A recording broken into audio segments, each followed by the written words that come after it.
A nossa conversa de hoje é sobre comunicação. Afinal de contas, dentro das empresas, quando se fala que surge um problema, qual é a primeira alegação?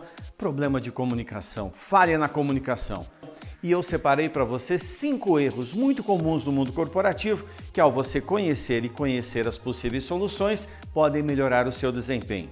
Primeiro erro, achar que você pode conduzir uma reunião só usando aspectos racionais, sendo extremamente racional.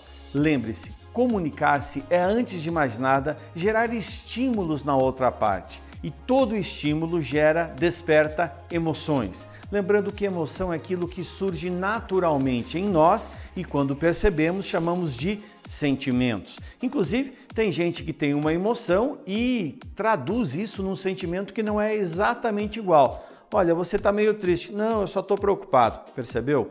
A emoção não está sendo fiel ao sentimento percebido.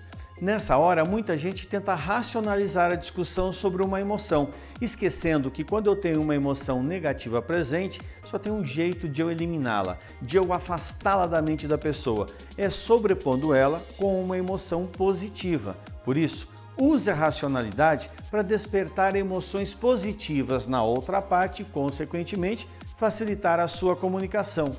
O segundo erro que eu gostaria que você ponderasse comigo é aquele tipo de comunicação que só aumenta a animosidade entre as partes envolvidas. Por que isso acontece? Ora, para se comunicar bem, você tem que se preparar, você tem que se organizar. Vou te dar um exemplo. Numa reunião, você começa a perceber que apenas poucos pontos são de discordância, mas a outra parte entende que vocês discordam de tudo. Por isso, sempre é muito legal você separar o que vocês já concordam, porque isso não tem que ser debatido mais, daquilo que vocês discordam. Isolando os pontos, você vai perceber que às vezes pequenas divergências podem ser aceitas por você ou pela outra parte e o resultado ser atingido. Outra coisa, lembre-se da diferença entre convencer e persuadir. É que algumas pessoas tentam impor a sua opinião, quando na verdade deveriam em primeiro lugar tentar convencer, convidar o outro a vencer com você. Convencer significa que você não muda a opinião do outro, simplesmente faz com que você e ele aceitem o mesmo desafio. Mas, se for necessário, você mudar a opinião do outro, parta para a persuasão.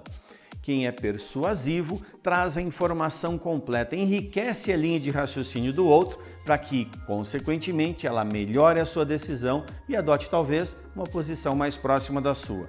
Justamente por isso, é importante lembrar da terceira estratégia relacionada a esse problema. Não espere que o outro se comporte como você.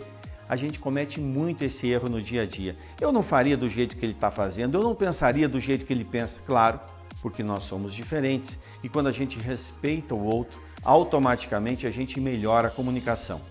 O terceiro erro muito comum é quando as pessoas se tornam irredutíveis, teimosas na sua posição. Aqui eu te trago um fundamento neurocientífico. É comum do ser humano disputar a posição de líder de um bando, de uma equipe. O nome disso é disputa de macho alfa do bando. A questão é que algumas vezes, na ânsia de tentar provar que você está certo, você invade o território do outro. Essa disputa de território é extremamente comum, como no caso do líder da produção discutindo com o líder do comercial, e aí os dois tentando provar para suas equipes que são fortes. Eles perdem o foco e é justamente aqui a estratégia que pode ser diferente. Respeite o território e, mais que isso, tente focar nos objetivos, evitando essas disputas que não levam a lugar algum. O quarto erro é aquele estilo de comunicação em que um fala A e o outro entende B. Significa que os preconceitos estão muito presentes. Nesta hora, você vai perceber que muitas vezes o simples fato de a gente focar na linha de raciocínio do outro e não na posição, na decisão do outro, já vai fazer uma diferença muito grande.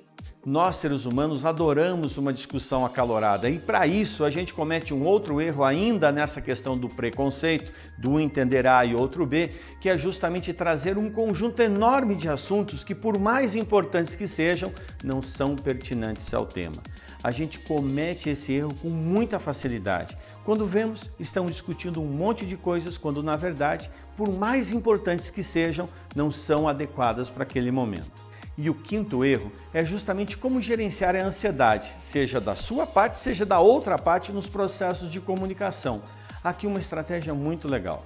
Se você está se comunicando com uma pessoa que é extremamente ansiosa, primeiro mostre a sua linha de raciocínio para somente depois mostrar que posição você adotou, que decisão você tomou. Caso contrário, você começa a dizer qual é a sua posição e já não tem tempo de justificar a sua linha de raciocínio.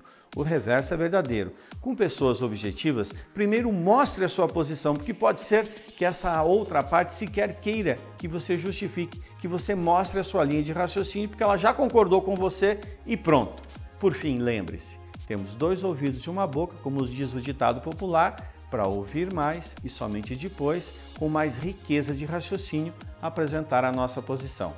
Aliás, eu quero te propor o seguinte: trabalhe nessa semana para eliminar esses 5 erros da sua comunicação e depois me diga, deu resultado para você? Pense nisso e tenha uma excelente semana.